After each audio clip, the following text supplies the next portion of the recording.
Oi gente, tudo bem?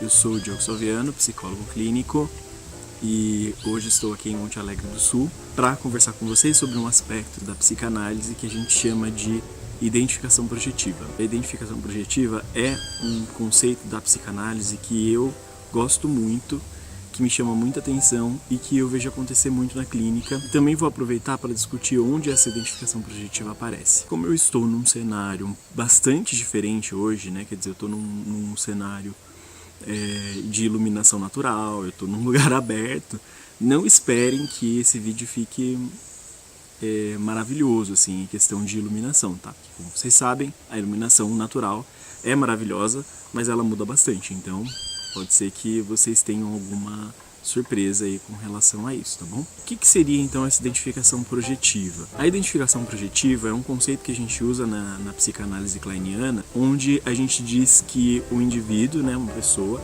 ela está identificada com a outra e aí ela projeta essas coisas que ela está identificada com o outro naquela pessoa. Porém, esse movimento é um movimento onde a pessoa projeta coisas que não são tão legais da sua personalidade.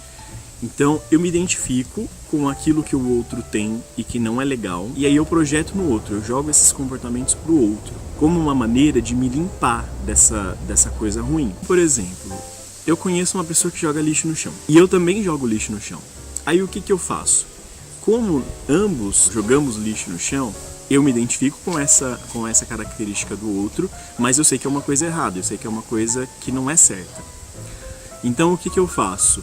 Eu escondo, digamos assim, o fato do meu comportamento em jogar lixo no chão, mostrando, evidenciando o comportamento do outro. Então eu falo, olha lá como aquele cara joga lixo no chão, olha como aquela menina joga lixo no chão, que coisa feia, que coisa errada, como é ruim. Existe uma questão nisso, porque eu demonstro que o outro faz de errado e escondo o que eu faço de errado. Nesse movimento eu me limpo da minha culpa e jogo a culpa no outro.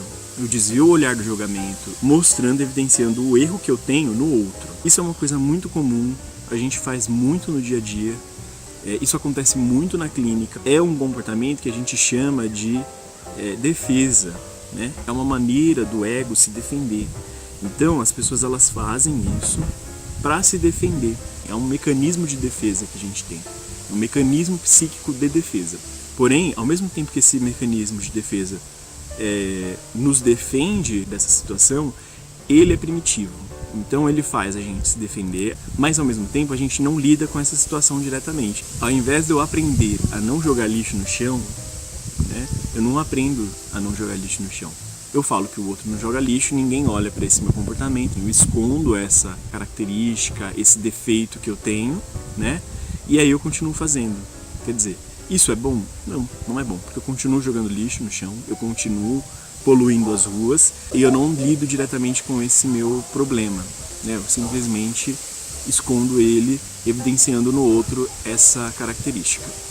Na clínica, a gente faz um trabalho para fazer com que essa pessoa se perceba e, ao mesmo tempo, fazemos também com que essa pessoa perceba que ela está fazendo esse movimento de defesa. Então, gente, eu percebo que essa identificação projetiva ela acontece em muitas situações. Uma das situações que eu percebo muito onde essa identificação projetiva acontece, principalmente aqui no Brasil, é com relação a preconceitos. Nessa situação onde a pessoa expressa um preconceito, ela tenta se defender, ela tenta defender o discurso dela, jogando pro outro a culpa. Quando a gente vai discutir questões de preconceito racial, eu já ouvi, por exemplo, muitas pessoas um discurso que leva, digamos assim, a gente a acreditar que o preconceito racial ele inicia com o próprio negro.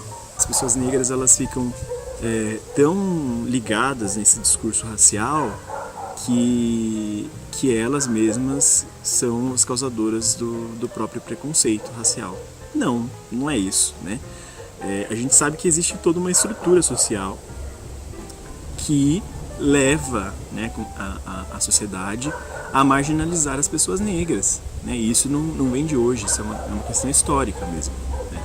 Mas mesmo assim, essas pessoas que têm um preconceito racial que muitas vezes é um preconceito que está ali intrínseco e não quer, digamos assim, lidar com o fato de que ela é uma pessoa preconceituosa, o que ela faz? Ela joga pro outro. E ela joga pro outro que é negro. Né? Ela fala, olha, os negros são os culpados. São eles que são racistas. Eles que falam desse problema racial, então eles quem são racistas. Eu não falo do problema racial no Brasil, então eu não sou racista. Mas não é porque você não fala do problema racial que você não é racista. Porque você pode não falar dessas questões e pode ter comportamentos racistas, né? Que é uma coisa completamente diferente. Isso também deve ter feito um barulho. É assim, gente. O meu cenário, ele parece muito lindo. Mas, na real, tem um monte de livro aqui, ó. Livro para segurar o microfone, livro para apoiar a câmera, que é um celular. Enfim, então, às vezes o livro abre, porque tá ventando bastante, como vocês podem notar. E aí faz um barulho, porque tá segurando aqui um microfone. Aí eu não posso deixar que isso aconteça, né? Aí eu tenho que dar uma organizada aqui. Mas vamos lá. Isso não acontece também só com as questões de raça. Isso também acontece com as questões de gênero. Isso também acontece com as questões de classe. Isso pode acontecer também, por exemplo, com orientação sexual. Gente, tem um cachorro latindo aqui, tá? Tem um cachorro latindo e eu tô em Monte Alegre do Sul. É um lugar muito gostoso, mas é meio interior, né? Então tem cachorro, tem bicho, os passarinhos maravilhosos, eu adoro. Me compreendam. Você fala que não é homofóbico, mas se defende dessa sua homofobia, jogando a homofobia para as pessoas que são gays, né? Então, por exemplo, eu não sou homofóbico, né? Mas eu não acho certo um casal de lésbicas de mão dada, um casal de homens gays de mão dadas. Por isso que eles apanham, eles estão pedindo para apanhar. Quer dizer, então veja só, você fala que não é homofóbico, aí você de repente vê um casal, né, homoafetivo, de mãos dadas na rua, e o problema deles apanharem é porque eles estão de mão dadas na rua. Quer dizer, é como se você dissesse assim, olha, se você andar de mão dada na rua e eu te bater, a culpa não é minha, você pediu. Como assim? Né? Acho que se você manifesta esse comportamento de agressão, não necessariamente uma agressão física, mas até verbal, de falar com essas pessoas, xingar na rua e tal, porque elas estão de mão dadas, quer dizer, tem alguma coisa em você que quer reprimir aquele casal. A culpa dos homens gays apanharem é porque eles estão andando de mão dadas e não da homofobia que está reprimida em alguém ou da homofobia que acontece no outro.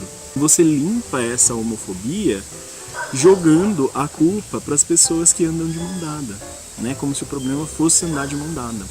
Quer dizer, então você limpa esse seu preconceito com a ação que é do outro. Esse é um problema. Nós temos uma situação, acho que muito recorrente, onde isso acontece, né? As pessoas elas defendem as suas ações, as pessoas elas se defendem e elas não conseguem olhar para as próprias questões, né? Então, o que eu quero dizer com esse vídeo para vocês? Eu quero dizer que talvez seja interessante que a gente consiga olhar para as nossas questões. Talvez seja interessante a gente poder olhar para os nossos comportamentos antes de se limpar dessas questões que a gente acha que é do outro. Pode ser que o outro também de fato tenha lá as questões dele. Pode ser que o outro esteja de fato jogando um papel na rua. Pode ser que de fato o outro também seja preconceituoso, né? Mas se a gente não consegue olhar para as nossas próprias questões, como que a gente pode exigir então que o outro seja melhor ou que as coisas na sociedade sejam melhores, não é verdade? Antes de a gente fazer esse movimento e se defender das questões que são nossas, acho que a gente precisa primeiro olhar para essas questões, dar conta delas, para poder também, através dessa situação, construir uma sociedade melhor, né? Acho que através desse movimento de se enxergar, de se perceber e de mudar, a gente pode contribuir para construir uma sociedade mais justa. Por hoje é isso, eu espero que vocês tenham gostado do vídeo. Se você gostou, deixa o seu like, se inscreve, compartilhe com seus amigos. Tenho certeza que todo mundo vai gostar. Eu espero ver vocês no próximo vídeo. Até mais!